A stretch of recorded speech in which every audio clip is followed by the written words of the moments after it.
అంతకుముందు ఒక అతను మా ఇంటి చుట్టూ అటు ఇటు తిరుగుతూ ఉంటాడు. అనుమానంగా అనిపించేది. ఒకసారి 2 సార్లు అంటే పర్లేదు, దాదాపుగా నెల రోజులు గమనించాను.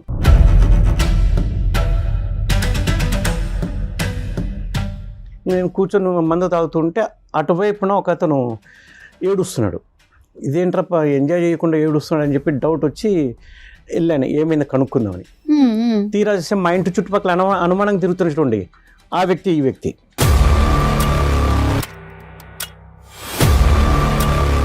ఇట్లా నా బ్రేకప్ అయింది, నన్ను వేరే వాడిని పెళ్లి చేసుకుంది, నాకు చాలా అన్యాయం జరిగింది. ఎవరు అమ్మాయి అంటే టక్కుమని ఆ మైకంలో ఫోటోలు చూపించేశాడండి, ఫోన్ లోటివి. ఆ అమ్మాయి ఎవరో కాదు, ఈ అమ్మాయి. మీ భార్య ఫోటోలు అతని ఫోన్లో వాడి ఫోన్లో ఉన్నాయి.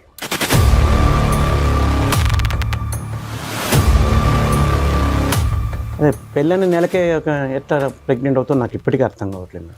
నా కూతురు పోలికలు చూసి అసలు అమ్మాయి నా కూతురే కాదనిపిస్తుంది.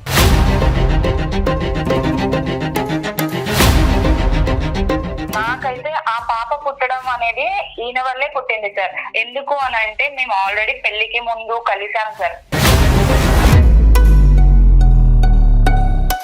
ఫస్ట్ కలిసినప్పుడు ఆయన ప్రెగ్నెన్సీ వచ్చిందని చెప్పాను సార్. నేను ఇంకా ఎవరితో ఏ తప్పు చేసిందైతే లేదు సార్. ఏది పెళ్ళని నెలకేనా ఇంత స్పీడా?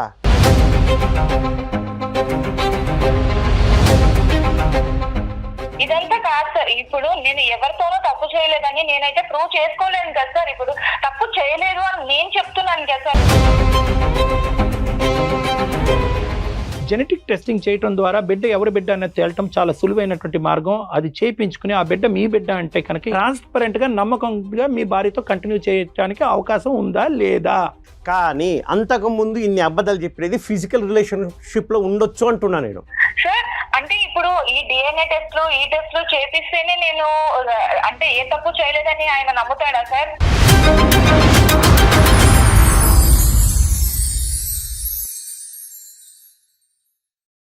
అత్యాధునికమైన టెక్నాలజీతో ఫెర్టిలిటీ ట్రీట్మెంట్ అందిస్తోంది మెడిసి ఐవీఎఫ్. మెడిసి హాస్పిటల్ సమర్పించు అందమైన జీవితం కార్యక్రమానికి స్వాగతం. నమస్తే కళ్యాణ్ గారు. నమస్తే గారు. కళ్యాణ్ గారు, ఇప్పుడు మనం డిస్కస్ చేసే విషయం వైఫ్ అండ్ హస్బెండ్ మధ్య సమస్య అండి. సో మన స్టూడియోలోనే ఉన్నారు, మరి ఒకసారి పిలిచేద్దాం. సత్యనారాయణ గారు వచ్చేసేయండి అండి.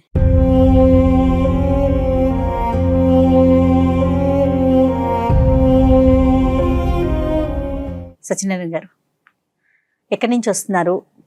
మా ఊరు పల్బనేరు మేడం. ఏం చేస్తుంటారు? చిత్తూరు అండి. చిత్తూరు అండి. ఏం చేస్తుంటారు? ఇక్కడ మార్కెటింగ్ చేస్తుంటే మేడం. మరి సమస్య ఏంటో నేను బ్రీఫ్గా చెప్పాను కళ్యాణ్ గారికి. అది ఏం లేదు మేడం, ఏ మగవాడికి కూడా రాకూడని కష్టం వచ్చింది. ఎవరికైనా భార్య తన సొంతం అనుకుంటారు. ఇక్కడ సమస్య రివర్స్ అయిపోయింది మేడం. నా భార్యకి ఇంకొక అకౌంట్ ఉంది అనిపిస్తుంది.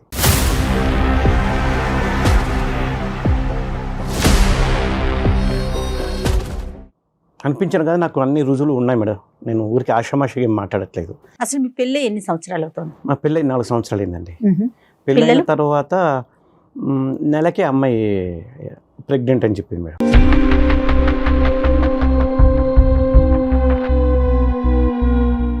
అదే పెళ్ళని నెలకే ఎట్లా ప్రెగ్నెంట్ అవుతుందో నాకు ఇప్పటికీ అర్థం కావట్లేదు మేడం. నా కూతురు పోలికలు చూసి అసలు అమ్మాయి నా కూతురే కాదనిపిస్తుంది. పోలికలు నా పోలికలు లేవు మేడం. ఆ అమ్మాయి పోలికలు లేవు, నా భార్య పోలికలు లేవు. అసలు తను ఏం చేస్తుంటుందండి మీ వైఫ్? తను ఇంట్లోనే ఉంటుందండి. అరేంజ్డ్ మ్యారేజేనా? అరేంజ్డ్ మ్యారేజే. అన్నీ అబద్ధాలే మేడం. మాకు ఇంత వస్తుంది, మీకు ఇంత ఇస్తాం, అదేం చెప్పారు, 3 కోట్లు అన్నారు, అది అన్నారు, ఇది అన్నారు. తీవ్రంగా చూసి వేసుకుని 3 కోట్లు ఇచ్చారు తప్పితే డబ్బుల పరంగా ఒక పైసా కూడా ఏం లేదు మేడం. ఎప్పుడు ఏదో ఒక సమస్య, మళ్ళీ రివర్స్ నా దగ్గర తీసుకుంటారు వాళ్ళు. సో తెలిసిన వాళ్ళ ద్వారానే మంచి సంబంధమే కదా అనుకుని నేను కూడా ఏం పట్టించుకోలేదు. ఎందుకంటే పెద్దలు మాట్లాడుకున్నారు, మీరు మాట్లాడుకోండి. వారం 10 రోజుల క్రితం ఏమైందంటే ఒక అతను మా ఇంటి చుట్టూ అటు ఇటు తిరుగుతూ ఉంటాడు. అనుమానంగా అనిపించేది. ఒకసారి 2 సార్లు అంటే పర్లేదు, దాదాపుగా నెల రోజులు గమనించాను. మా ఇంటి వైపు చూసుకుంటూ పోతుంటాడు, చూసుకుంటూ వస్తుంటాడు.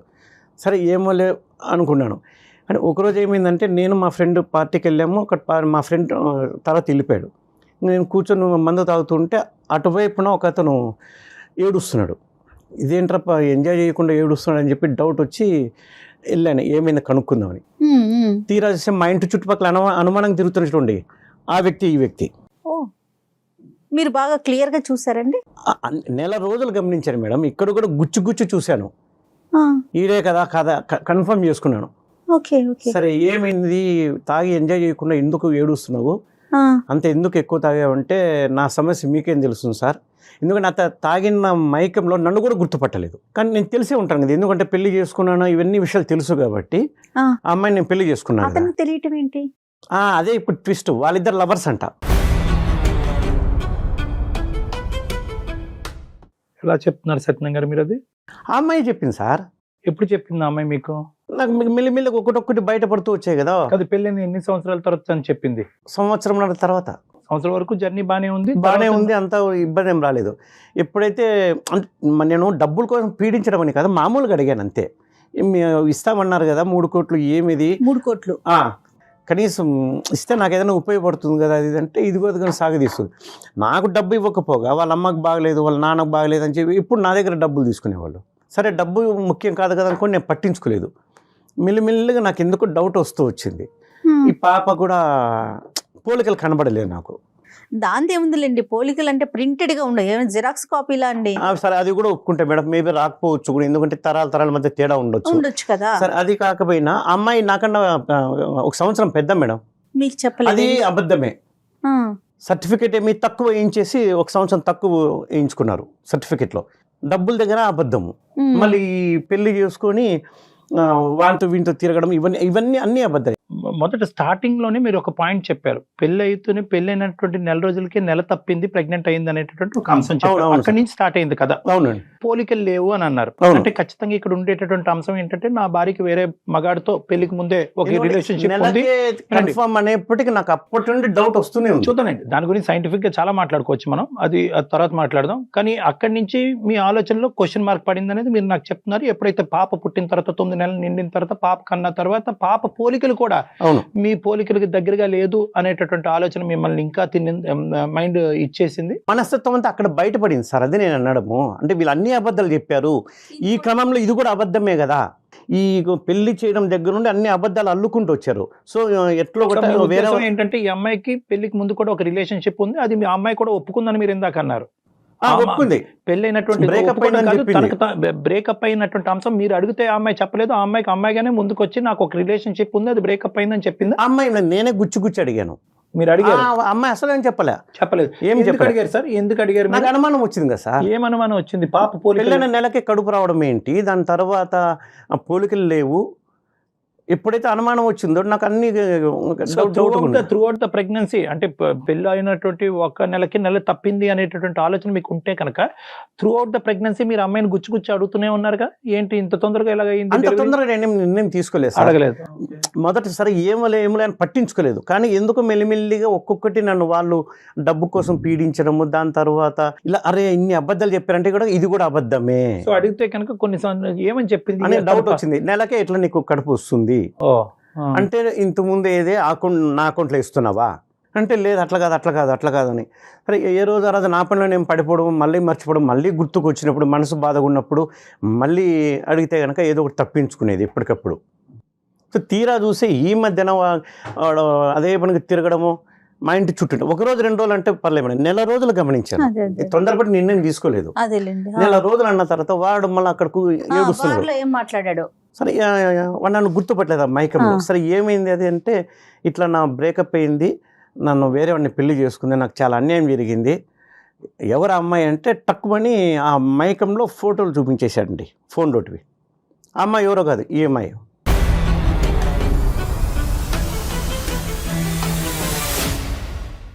మీ భార్య ఫోటోలు అతని ఫోన్లో, వాడి ఫోన్లో ఉన్నాయి. అంటే ఎలా ఉన్నాయండి? వాడు ఆ అమ్మాయి ఉన్న ఫోటోలు ఉన్నాయి, కేవలం ఆ అమ్మాయి ఒకటే ఉన్నాయి? వాళ్ళు ఇంటిమేట్ ఉన్న ఫోన్ లాంటివి ఏం లేవు, జస్ట్ ఈ అమ్మాయి ఫోటో 2-3 ఫోటోలు ఉన్నాయి. ఏమో నాటకం ఆడుతున్నాడేమో, మనకేం తెలుసు. వాడు తాగటం, ఏడవటం, మీకు ఆ ఫోటో చూపెట్టడం ఇంత స్పాంటేనియస్గా ఎలా జరిగిపోతున్నాయండి? అంటే మీరు ఎవరో వచ్చి పక్కన కూర్చుని ఓదార్చేటప్పటికి అంటే ఉన్నాడు సరే, మా ఇంటి చుట్టూ తిరిగాడు కదా. ఆడి తిరగటం నిజమే, కానీ వాడు నిజమే చెప్పాడు అనేది అంటే మీరు చూసారు. ఈఎంఐ నిర్ధారించాలి కదా సార్. నేను సరే ఒక ఆరోపణ వచ్చింది, నేను చెప్పాను, తప్పు చేయనప్పుడు నిరూపించుకోమనండి. మీరు అడిగారండి, ఫోటో కనిపించింది, నీ ఫోటో అతని దగ్గర ఎందుకు ఉందని? లేదు మేడం, ఇప్పుడు నా అనుకున్న మనిషి ఫోటోలు వేరే ఫోన్లో ఉండేప్పటికీ మీకు అర్థం కలగా నాకు జీవితం మీద విరక్తి పుట్టింది మేడం. ఈ అమ్మాయిని ఎంత అడిగినా కూడా ఏవో ఒక దొంగ మాటలు చెప్తుంది, అబద్ధాలు చెప్తుంది, అడిగి కూడా ఉపయోగం లేదు, ఇంకా ఈ అమ్మాయితో కలిసి బతకకూడదని నేను నిర్ణయం తీసేసుకున్నాను మేడం. నా వల్ల కావట్లేదు. ఒకరోజు 2 రోజులు అంటే పర్లేదు మేడం, కానీ ఈ పరిస్థితి ఏంటి మేడం, నా కళ్ళ ముందే తిరుగుతుంది, మళ్ళీ ఏం తెలియనట్టు ఉంటుంది.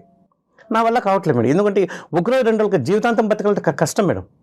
ఇదేదో ఒకసారి విడాకుల పరంగా అయిపోయింది అనుకోండి. కదండి, ఈ 4 years పాటు మీ ప్రయాణం ఎలా జరిగింది? అంటే మీరు అనుక్షణం ఈ అనుమానం అనేది ఉండండి అవనియండి, లేదంటే ప్రశ్నలు అవనియండి, ఇది అలా కంటిన్యూస్గా కురిపిస్తూనే ఉన్నారా, లేదంటే మధ్య మధ్యలో మంచి పీరియడ్స్ కూడా ఉన్నాయా పాప పుట్టిన తర్వాత? దగ్గర మంచి సంఘటనలు అంటే ఏం లేవు సార్. అట్లా అని చెప్పేసి మరీ జుట్టు బిక్కు కొట్టుకునేంత ఏం లేదు, కానీ బట్ గొప్పగా అయితే ఏం లేదు. సైలెంట్ గా ఉండిపోయారు. సత్యనారాయణ గారు, చాలా ఇంపార్టెంట్ క్వశ్చన్. మీకు ఆవిడ మీద అనుమానం ఉండొచ్చు, వాళ్ళ తల్లిదండ్రులు నానా అబద్ధాలు ఆడి మీకు పెళ్లి చేసి ఉండొచ్చు, కానీ ఆ చంటి బిడ్డ ఏం తప్పు చేయలేదు. ఆ బిడ్డను మీరు యాక్సెప్ట్ చేయగలుగుతున్నారు ఒక తండ్రిగా? సార్ అసలు నా వల్ల కాదు అని నాకు అనిపిస్తుంది కదా. అది 3 years బట్టి ఆ పాపని యాక్సెప్ట్ చేయలేదా? ఎత్తుకుని యాక్సెప్ట్ చేయలేదంటే కనుక ముద్దాడింది ఏం లేదు సార్. అట్లా అట్లా చేరదీయడం, ముద్దు పెట్టుకోవడం అట్లా ఏం చేయలేదు బిడ్డకు. బాబా, ఒక అనుబంధం లాంటిది అంటూ ఏం లేదు. వెరీ సాడ్ సార్ అది. ఇప్పుడు ఎందుకంటే ఇప్పుడు నా బిడ్డ అనుకోండి, ఆ భావన వేరే ఉంటుంది. సత్యనారాయణ గారు, ఆవిడ మీ భార్య గారి పేరేంటి? అరుణ్ అండి. అరుణ గారు. అరుణ గారితో ఎప్పుడన్నా ఫేస్ టు ఫేస్ కూర్చుని, అరుణ నాకు ఇంకా ఇది నడిచే విధంగా లేదు, నా అనుమానాలకి నువ్వు సఫర్ అవుతున్నావు, నీతి నిజాయితీ లేకుండా ఈ సంసారాన్ని నేను కంటిన్యూ చేయలేను, విడాకులు తీసుకుందాం అని అడిగారా? సున్నితంగా మాట్లాడే స్థాయి దాటి వచ్చేసానండి నేను మానసికంగా.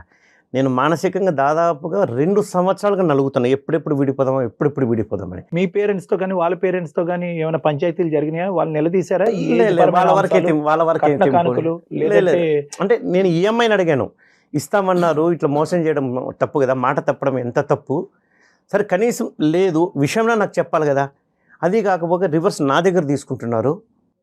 డబ్బు పరంగా నేనేం పెద్దగా ఇబ్బంది పడలేదు కాబట్టి వాళ్ళు మీకు ఇవ్వకపోయినా కూడా మానవతా దృక్పథంతో కష్టాల్లో ఉన్నారు, పట్టించుకోలేదు. కానీ ఎప్పుడైతే వీడు నెల రోజులుగా తిరుగుతూ, మెయిన్ అంశం ఇదైతే బాగా సూదులతో గుచ్చినట్టుగా ఉంటుంది. ఈ అంశం లేకపోతే కనుక ఇప్పుడు ఈ ప్రెగ్నెన్సీ కానీ లేదంటే వీడు పరిచయం అవ్వకపోయి ఈ ఇష్యూ లేకపోతే కనుక, ఈ ఇష్యూ లేకపోతే ఆ 2 ఇష్యూస్కి అయితే కనుక మీరు డైవర్స్ అని అనుండేవారు కాదు కదా. ఏది డబ్బులు 3 కోట్ల విషయం కానీ లేదంటే వయసు తప్పుగా చెప్పడం అనే అంశం గురించి విడాకులు ఇచ్చుండేవారు. అవి అంత ముఖ్యమే కాదు సార్. కాకపోతే ఎప్పుడైతే ఇది వచ్చిందో ఆ 2 సమస్య కూడా నాకు ఎక్కువ అనిపిస్తుంది. రైట్. అది ఎందుకు అనిపిస్తుంది అంటే కనుక, ఓకే, ఆ విషయాల్లో అబద్ధాలు ఆడిన వాళ్ళు ఖచ్చితంగా ఈ అమ్మాయి యొక్క రిలేషన్షిప్ ప్రయర్ టు మ్యారేజ్ వీళ్ళకి కూడా తెలుసు, అది కూడా నా దగ్గర దాచిపెట్టారనే ఆలోచన బలపడింది మీ మైండ్ లో. ఇంకా నాకు దాచిపెట్టి ఇంకెన్ని జరుగుంటాయో అనేది నాకు ఇంకా, ఎందుకంటే నేను అన్ని డిటెక్టివ్ లాగా చూసుకోలేను, డిటెక్టివ్ లాగా వెతుక్కుంటే ఇవన్నీ నాకు నా జీవితం ఉంది.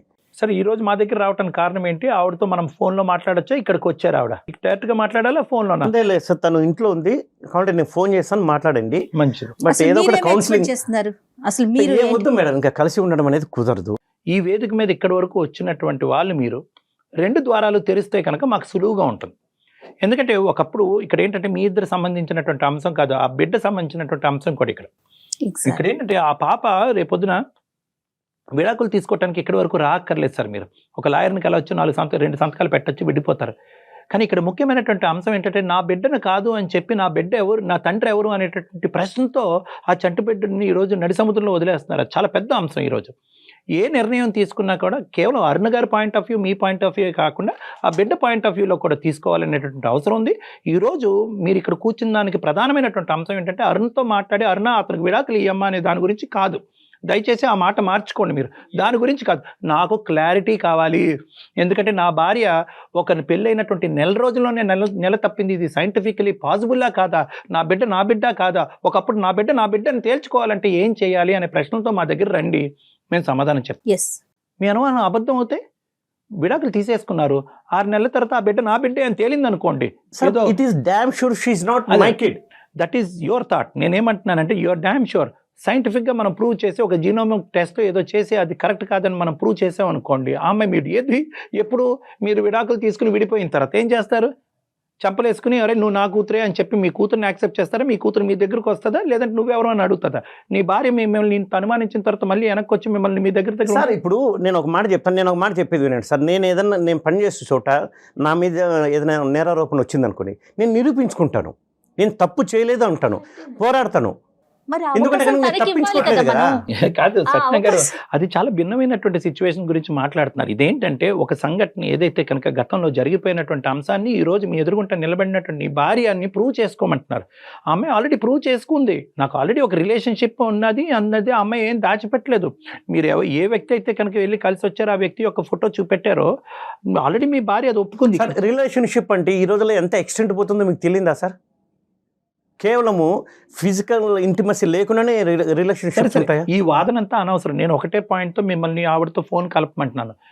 2 ద్వారాలు ఓపెన్ చేసి ఆవిడ ఒక క్లారిఫికేషన్ ఇచ్చేదానికి అవకాశం ఉంటే కనుక మనం మాట్లాడుకోవటం ఒక సానుకూలమైన వాతావరణంలో మాట్లాడుకోవచ్చు. లేదంటే కనుక మీరు మొదలుపెట్టిన కాడి నుంచి అరుణ నాకు ఎప్పుడు డైవర్స్ ఇస్తామనేది ఆ ఆబ్జెక్టివ్తో మాట్లాడద్దని అంటున్నాను. అసలు సంఘటనలు ఏం జరిగినాయి, ఏ అంశాల వల్ల తను ఇప్పుడు వచ్చి విడమర్చి మీకు చెప్పలేకపోయింది, మీ అనుమానాలు నివృత్తి చేయడానికి ఆవిడ ఒక ప్రయత్నం చేయడానికి సరే సార్, అవకాశం ఇవ్వండి. మీకోసం కావాలంటే నేను ఫోన్ చేస్తాను, మాట్లాడండి సార్. బట్ నాకైతే నమ్మకం లేదు. సరే, అది వేరే మీరు విషయం. ఏదో ఒకటి నేను counselling చాలా మంది ఇదే ఆలోచనతో నా క్లినిక్ రూమ్ లోకి వస్తారండి. ఏమంటారంటే నాకేం నమ్మకం లేదు డాక్టర్ గారు, నేను విడిపోతాను, నా గురించి ఎందుకయ్యా, లాయర్ దగ్గర పోండి అని చెప్తాను కానీ నేను కొన్ని అంశాలు విడమర్చి చెప్పేటప్పటికి వాళ్ళ ఆలోచన శైలి మారుతుంది, మీ ఆలోచన శైలి కూడా అలా మారుతుంది అన్న నమ్మకంతో ఈ కాల్ ప్రారంభిద్దాం. మనం కలపండి సార్. ప్రతిరోజు నరకంగా ఉంది సార్. ఒకరోజు 2 రోజులు అయితే పర్లేదు. అదే నరకాన్ని క్లియర్ చేసుకోవటం విడాకులు ఒకటే దారి కాదండి. విడాకులు తీసుకున్న తర్వాత డబల్ నరకం అయితే ఏం చేస్తారు? హలో అరుణ, చెప్పండి. ఎక్కడున్నావు? ఎక్కడున్నావు? నేను ఇంట్లోనే ఉన్నానండి. సరే, ఏం చేస్తున్నారు? భోజనం చేశారా? లే సరే, తర్వాత కానీ నేను వేరే డాక్టర్ గారి దగ్గరికి వచ్చాను. ఓకే, ఏమైందండి ఇప్పుడు మీకు? నేను చెప్తాను, ఇదిగో ఆయన మాట్లాడతారంట, స్పీకర్ ఆన్లోనే ఉంది, నీతో ఉండలేకపోతున్నాను చెప్తూనే ఉన్నా కదా, ఇది నీకు ఇబ్బందిగా ఉంది, నాకు ఇబ్బందిగా ఉంది. ఏమి ఏం మాట్లాడుతున్నారండి అసలు మీరు? చెప్పేది విను. అందమైన జీవితం అనే కార్యక్రమానికి వచ్చాను. ఏమైందండి ఇప్పుడు? నేనేమైనా నిన్ను డబ్బుల కోసం పీడించానా? నేను ఏదైనా దాచుకుంటే మీ దగ్గర ఏదైనా దాచి పెడితే మీరు ఇలా మాట్లాడాలి. నేను అన్ని మీకు ఓపెన్ గా చెప్పినప్పుడు మీరు ఇంకా ఎందుకు బాధపడుతున్నారు, ఇంకా ఎందుకు ఇలా మాట్లాడుతున్నారు? సరే, చెప్పేది అవన్నీ తర్వాత ముందు ఈయనతో మేడంతో సార్తో ఒకసారి మాట్లాడు. లైన్లో ఉన్నారు, స్పీకర్ ఆన్లోనే ఉంది. ఓకే, ఇవ్వండి, మాట్లాడతాను. నమస్తే అమ్మా. నమస్తే సార్.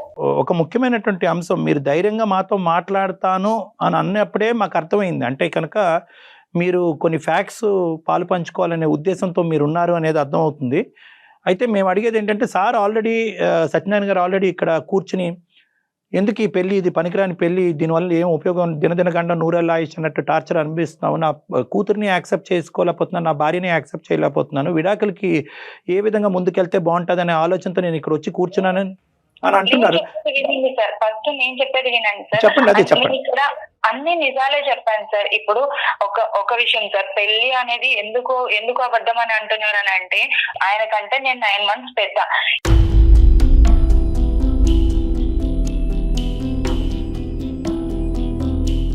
నాకేమైంది అంటే కుజదోషం వల్ల పెళ్లి అవ్వట్లేదు. ఆల్రెడీ 7 matches వచ్చి అవి క్యాన్సిల్ అయిపోయాయి. కాబట్టి ఈ సర్టిఫికేట్ త్రూ నాకున్న 9 months అనేది తక్కువ చేసి చెప్పారు సార్.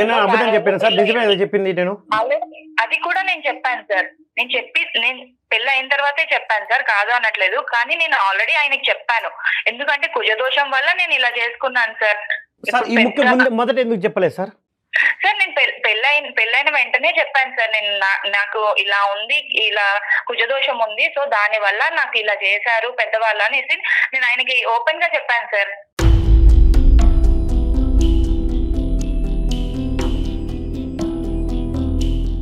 ఓకేనమ్మా, దాని వరకు అర్థమైంది మాకు. ఓకే, కుజదోషం ఉందా లేదా అనేది ఎవరి నమ్మకం వాళ్ళది. కానీ ఇక్కడ ఏంటంటే, దీంతో పాటు చాలా అంశాలు సత్యనారాయణ గారి మైండ్లో ఉన్నాయి కాబట్టి ఈరోజు ప్రతిదీ అబద్ధమే, ఈ పెళ్ళే అబద్ధము, ఈ ప్రేమే అబద్ధం అనే నిర్ణయానికి వచ్చారు. వాస్తవానికి అది చాలా చిన్న ఇష్యూ. ఇంకేంటమ్మా ఈ 3 కోట్ల అంశం ఒకసారి చెప్పండి. 3 కోట్లు ఇస్తాను అనే వాగ్దానం ఏదో చేశారంట. చెప్తున్నాను సార్, 3 కోట్లు అంటే అక్కడ మా పేరెంట్స్ కి నేను ఒక్కదాన్నే సార్. నేను ఒక్కదాన్నే కాబట్టి ఆస్తి అంతా నా కూతురికే ఇస్తాను అని చెప్పారు. కరెక్టే, కాదని నేను అనట్లేదు సార్. ఇప్పుడు ఏమైంది అని అంటే, మా ఫాదర్ కి హెల్త్ ఇష్యూ వచ్చేసి దాని వల్ల బైపాస్ సర్జరీ చేయించడంతో అంటే 2 ప్రాపర్టీస్ గా ఉంది సార్. దాని వల్ల ఒక ప్రాపర్టీ అమ్మ అయితే వాళ్ళు హెల్త్ ఇష్యూస్ కోసం క్లియర్ చేసుకున్నారు సార్. ఓకే, అదేనండి. ఓకే. అంటే ఇంకోటి ఉందా ఇంకొక ప్రాపర్టీ ఉంది. ఉంది సార్, ఉంది. ఓకే, మరి ఆ విషయం మీ హస్బెండ్ కి తెలుసా అండి? తదనంతరం మాకు ఇస్తారు కదా సార్. కానీ ముఖ్యమైనటువంటి అంశం ఏంటంటేనమ్మా, ఈ నెల రోజులు నిండక ముందే నెల తప్పటం, పెళ్లి అయినటువంటి నెల రోజులు నిండక ముందే నెల తప్పటం. సార్, అది కూడా నేను చెప్తాను సార్. దానికి కూడా ఏంటి అని అంటే ఆల్రెడీ నాకైతే ఆ పాప పుట్టడం అనేది ఈయన వల్లే పుట్టింది సార్. ఎందుకు అని అంటే మేము ఆల్రెడీ పెళ్లికి ముందు కలిసాం సార్.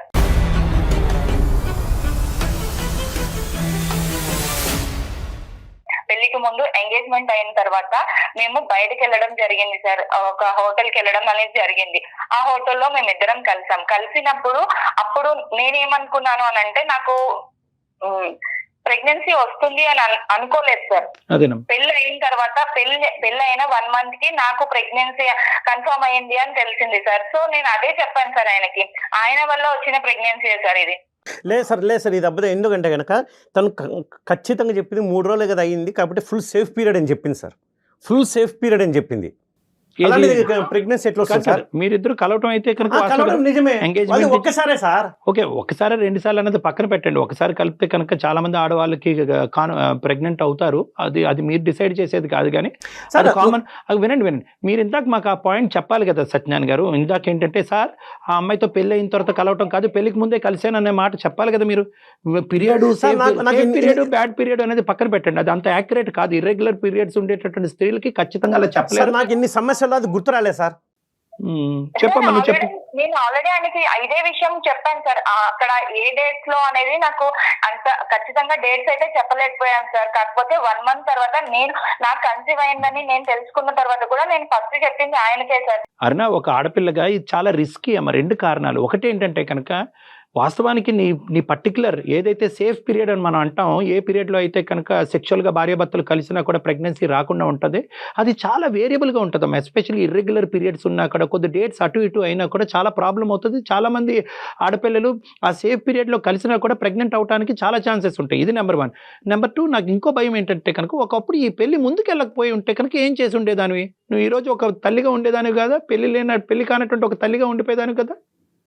అది కూడా నిజమే సార్. కానీ ఆయనతోనే ఎంగేజ్మెంట్ అయింది, ఆయన్నే పెళ్లి చేసుకుంటాను కదా అని కూడా నేను ఏం మాట్లాడలేదు సార్. దానికోసమే ఇదంతా ఇంత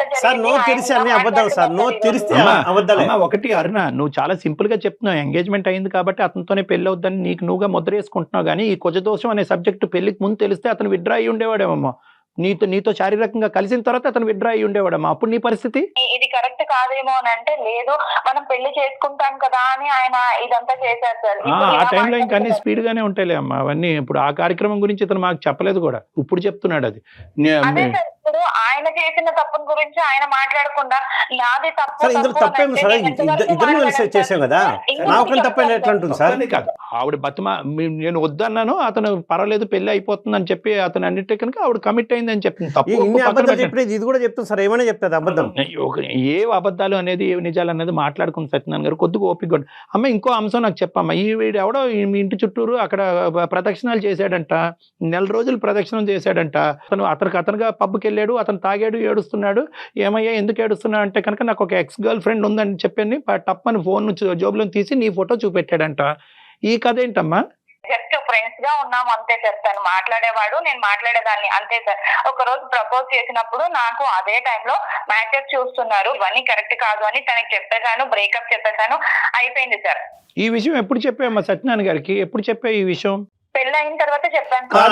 ఇదే సార్ ప్రతి ఒక్కటి పెళ్లి అయినంత వరకు అన్ని దాచిపెట్టింది. ప్రతి పెళ్లి అయిన తర్వాత వీడు ఎక్కడికి పోడలే, తప్పించుకోలే, ఇరుక్కున్నాడు గొర్రె అని చెప్పి అప్పుడు ఒకటొక్కటి నాకు అనుమానం వస్తున్నప్పుడు అడుగుతూ ఉంటే ఒకటొక్కటి గొర్రెలాగా అన్ని చెప్తున్నాను. నేను అన్ని ఆయన దగ్గర ఏమి దాచకూడదు అనే చెప్పాను. కానీ ఆయన ఇంత అనుమానిస్తాడు, ఇంత లోపల పెట్టుకొని నన్ను ఇలా చేస్తాడు అంటే పెళ్లి అయిన దగ్గర నుంచి సార్. ఇంకొకటి చెప్తాను, పెళ్లి అయిన దగ్గర నుంచి కూడా ఆయన నాతో ఏ రోజు కూడా టచ్ మీ నాట్ అన్నట్టే ఉన్నాడు సార్. ఒక మాట్లాడేటప్పుడు అసలు వినడు, నాది ఏ బాధ పట్టించుకోడు, ఏమి చేయడు సార్. నేను వండుతున్నాను, పెడుతున్నాను, తింటున్నాం అంతే సార్. ఇవన్నీ చేస్తున్నాడు కానీ ఏ రోజు కూడా నాతో మాట్లాడింది చేసింది కూడా లేదు సార్. ఉన్నది కూడా లేదు సార్. ఇంట్లో ఏదో పని చేయడానికి ఉన్నట్టే ఉన్నాను సార్ నేనైతే.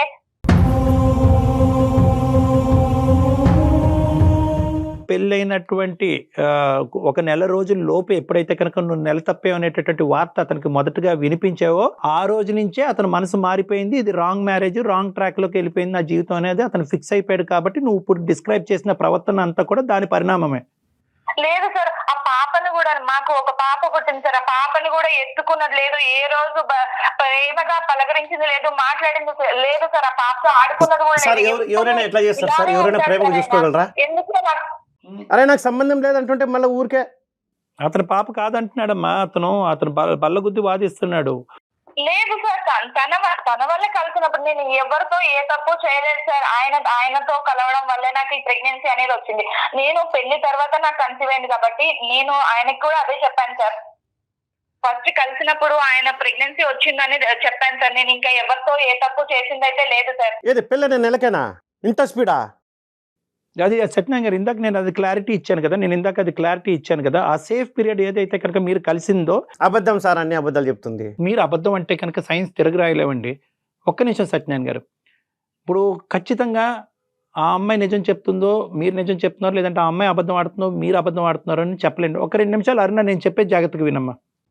చెప్పండి సార్. ఇప్పుడు పెద్దవాళ్ళు కుజదోషం అనో ఇంకో దోషం అని చెప్పి పెళ్లి చేసినా కూడా ఒక భార్యగా అతనితో పాటు జర్నీ చేయబోతున్నావు కాబట్టి ఒక అబద్ధం ఏ లెవెల్ వరకు వెళ్తుంది అనేటటువంటి ఆలోచన నీ లోపల ఉండాలి. కాబట్టి నువ్వు పెళ్లికి ముందే ఈ అంశం నీ వయసు ఇంత అని ముందే చెప్పుంటే కనుక బాగుండేది. ఓకే, డబ్బులు ఆస్తులు అమ్ముకున్నారు, పెద్దవాళ్ళు చెప్పొద్దు అన్నారు కాబట్టి ఆల్రెడీ 7 మ్యాచెస్ వచ్చింది, అవి పోతున్నాయి కాబట్టి అలా కాదు మాట ప్రకారం నేను చెప్పలేకపోయాను సార్. అమ్మా వాళ్ళ మాట ప్రకారం నువ్వు చెప్పలేకపోయావు. మరి పెద్దవాళ్ళు చెప్పారమ్మా పెళ్లికి ముందు శారీరకంగా హోటల్ రూమ్ తీసుకుని కలవమని?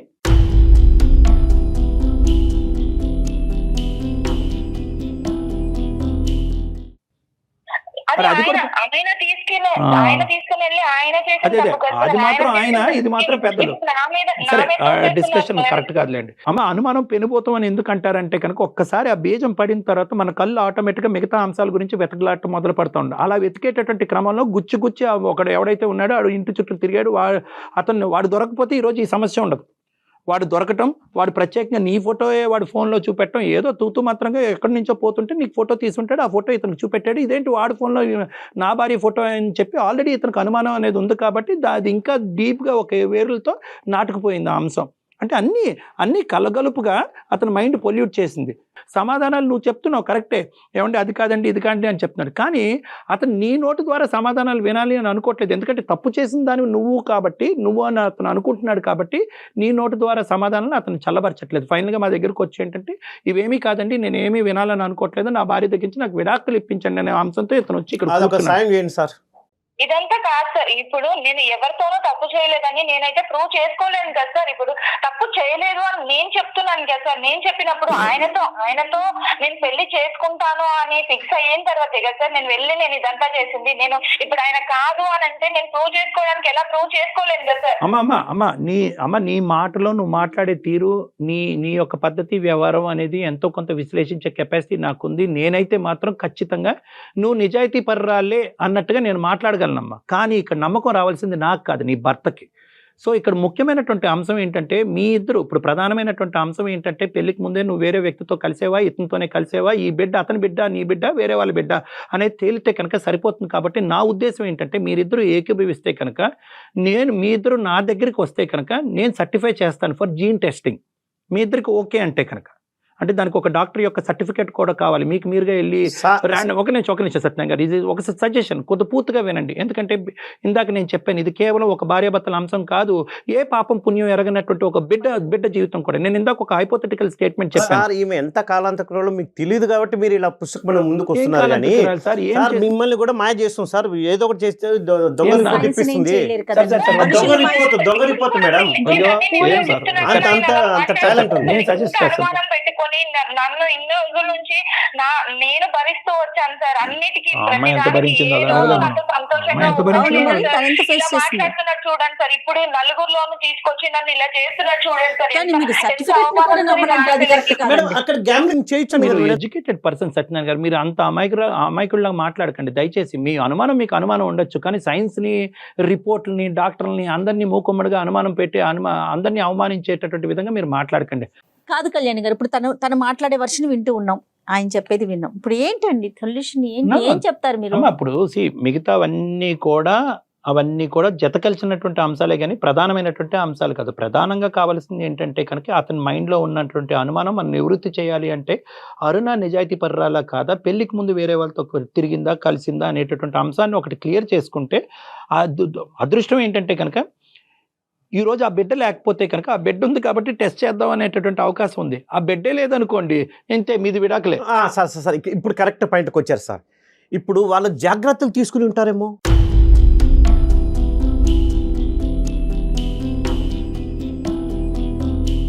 వాళ్ళిద్దరు జాగ్రత్తలు తీసుకుని ఉంటారు కదా. చూడండి, ఒకటి ఇప్పుడు అనుమానం అనేటటువంటి దానికి మనం నిచ్చెన వేస్తే కనుక అది ఎక్కడికో వెళ్ళిపోతుంది. సత్యనారాయణ గారు, మీరు ఒక ప్రైమరీ ఒక నిమిషం అరుణ నన్ను ఇలా మాట్లాడుతున్నప్పుడు ఆయన కాదు సార్, ఫస్ట్ నేను ఇచ్చేస్తాను సార్ విడాకులు. నాకు ఇలాంటి మనిషితో నాకు వద్దు సార్.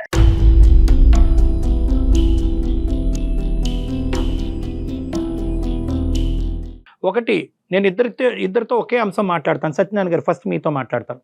జెనెటిక్ టెస్టింగ్ చేయడం ద్వారా బిడ్డ ఎవరి బిడ్డ అనేది తేలటం చాలా సులువైనటువంటి మార్గం. అది చేయించుకుని ఆ బిడ్డ మీ బిడ్డ అంటే కనుక ఇంకొక ప్రశ్న, ఇంకొక ఆలోచన, ఇంకో అనుమానం, ఇంకో భయం లేకుండా అక్కడితో పాత గత స్మృతులన్నీ తీసేసి, గత జ్ఞాపకాలన్నీ తీసేసి ట్రాన్స్పరెంట్గా నమ్మకంగా మీ భార్యతో కంటిన్యూ చేయడానికి అవకాశం ఉందా లేదా? సార్, నేను డబ్బు గురించి హింస పెట్టలేదు. తీసేసేయండి. సరే, బిడ్డ గురించి మీరు అంటున్నారు, DNA టెస్ట్ అది ఇది అవుతుంది అంటున్నారు. కానీ అంతకుముందు ఇన్ని అబద్ధాలు చెప్పేది ఫిజికల్ రిలేషన్షిప్లో ఉండొచ్చు అంటున్నా నేను. సార్ అంటే ఇప్పుడు ఈ DNA టెస్ట్లు ఈ టెస్ట్లు చేపిస్తేనే నేను అంటే ఏ తప్పు చేయలేదని ఆయన నమ్ముతాడా సార్?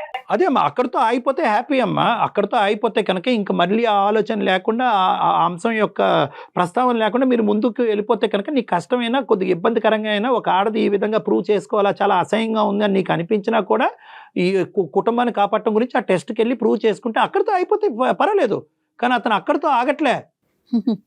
అంతకుముందు కూడా రిలేషన్షిప్ ఏంటి, ఫిజికల్ రిలేషన్షిప్ లో వీళ్ళు జాగ్రత్తలు తీసుకుని ఉంటారు. సో దానికి మేమేం చేయాలి సార్? ఫిజికల్ రిలేషన్షిప్ ఉంది సార్, అంతకుముందు కూడా ఉందో లేదో నాకు తెలియాలి. ఇలా మాట్లాడే మనిషితో మీరు కలిపినా గానీ, నేను అసలు ఈ టెస్ట్లన్నీ చేయించి మీరు ప్రూవ్ చేసినా గానీ నేను ఎలా ఉండాలి సార్? అమ్మా అరుణ, అమ్మా సార్ చెప్పండి సార్. నేను నీకు చెప్పేది ఏంటంటేనమ్మా, ఆబ్వియస్లీ ఈ విధంగా ఇలా మాట్లాడి ఒకటి ప్రూవ్ చేస్తామంటే కనుక ఆ ఒక్కటి ప్రూవ్ చేస్తే అలాగే ఇంకో 100 ఉన్నాయి, ఆ 100 అంశాలకి ఏం ప్రూఫ్ తెస్తుంది అని ఒక ఆడదాన్ని ఇలా బహిరంగంగా మాట్లాడేటప్పటికి ఇతనికి ఏదో అనుమానం అనే జబ్బు ఉందేమో అన్నట్టుగా నాకు ఇప్పుడు బలంగా అనిపిస్తుంది. అంటే డెల్యూజనల్ డిసార్డర్ అంటారు.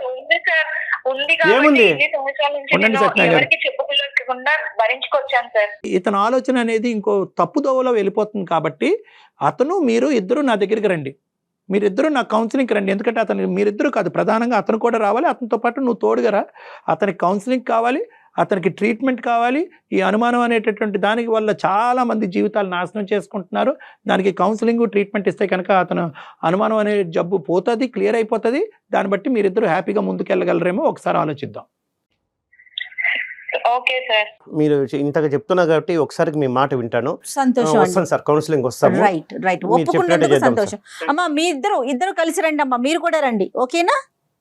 Okay madam. రైట్. కానీ అప్పటి వరకు మీ ఇద్దరు ఇంట్లో గొడవలు కానీ అలాంటివి ఏం పెట్టుకోకండి, డాక్టర్ గారి దగ్గరికి వెళ్ళే వరకు కూడా. Okay madam. Right. All the best అమ్మా Aruna. Thank you sir. Thank you అండి. థ్యాంక్ యూ, నమస్తే. మా విన్నపాన్ని మన్నించినందుకు థ్యాంక్ యూ.